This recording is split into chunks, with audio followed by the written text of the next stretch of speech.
Now, the Ghana Journalists Association is requesting for a roundtable conversation with the top hierarchy of the Ghana Police Service to find ways of preventing media attacks. 2 years after journalist Ahmed Hussein Swale was murdered, the culprits are yet to be found, while many journalists have been subjected to various forms of attack.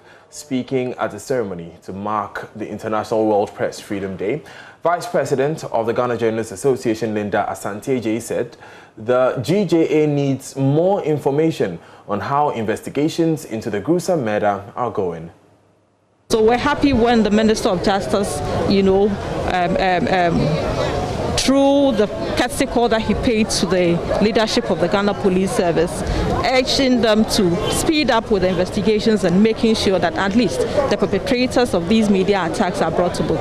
But then we are also requesting for a roundtable meeting with the leadership of the with the security agencies as to how best we can prevent media attacks. Some of them can be prevented, so how best can we work together to prevent media attacks? Is it that they do not understand the work of the media, or they do but then it's deliberate? These are some of the things that we have to engage the leadership of the security agencies and then find a lasting solution to it. Right. Speaking about attacks, there's one specific issue. Ahmed Swale, it's been a number of years now. Like he's mentioned, the Attorney General had been speaking to the police, but not so much has come out of it. Is the GJ getting any update, or what exactly are you doing about that? Yes, that is what I said, that if the president of this nation today granted an interview to CNN, and he did mention the issue of Ahmed Swale came up as to how far they've gone with it, because that is what is also affecting our ranking. Seriously, that is what is affecting our ranking. And the president affirmed government's support and willingness to ensure that the security agencies, whoever is in charge of the investigations, speed up and then make sure that the perpetrators are brought to book. And in fact, for the Attorney General, he was just sworn into office. It is too early for us to, start attacking him. But then, whilst we wait for our president, that is the president of GJA, to come from Namibia, we'll be calling on him to find out how far, because once you ask the police to speed up, at least we also expect that some follow-ups will be made, to ensure that really what the request that he made to them is being followed. But Minister for Information Kojo Oppong Nkrumah says government is very concerned about the slow pace of investigations into the killing. In recent years, we dropped from number 1 to number 2 in Africa. It's mostly been because of reports or allegations that some journalists have been attacked or intimidated. There needs to be a proper mechanism for A, validating, and B, following up on these investigations to ensure that persons responsible are sanctioned and are held accountable for their actions. Very concerned, and that's why we continue to chase up on the ministry responsible for the interior, and they do it through the police. But we need some more attention on that kind of investigation. We need to pile some more pressure on them to get to the bottom of it. Let's also admit that all over the world, sometimes they have what they call cold cases. It takes a while before they get to the bottom of it.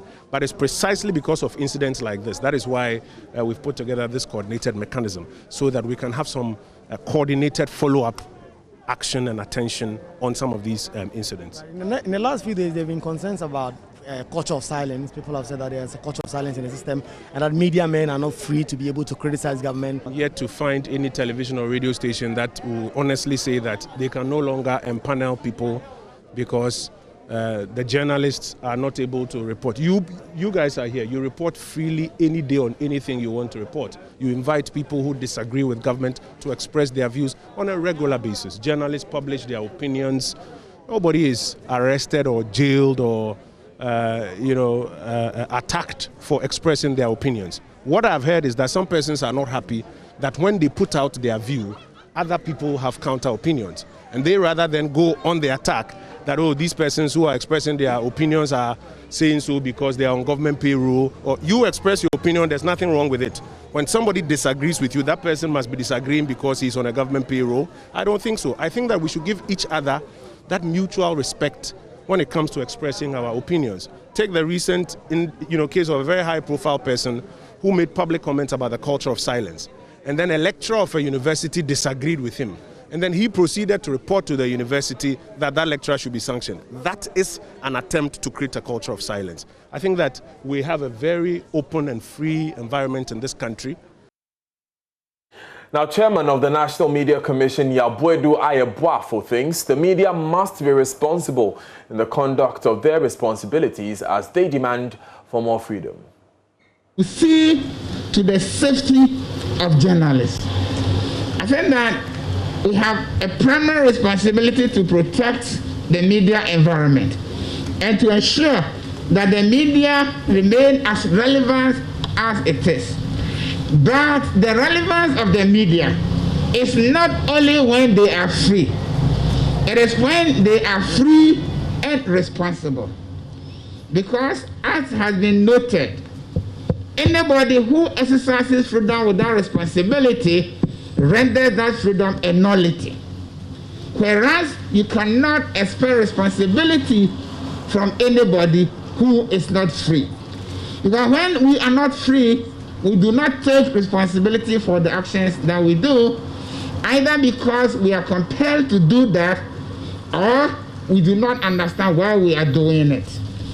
And so it is important for Ghanaian media, Ghanaian journalists, and all those interested in the well-being of the Ghanaian media, that if the media wants to remain significant and relevant to the history of this country, and that when a time comes for the history of democracy to be written, the media are not going to be appendages, but the media are going to stand on their own. That it means that we must do what we ought to do so that we establish a place for ourselves. That we will not just be spectators, that we will be full participants. And that imposes on us some responsibilities. And that is why we must all be worried anytime that we hear that the media had misrepresented information or that the quality of the output from the media is not edifying enough, and Ghanaians are rising up and making resentments and praying that these things do not happen.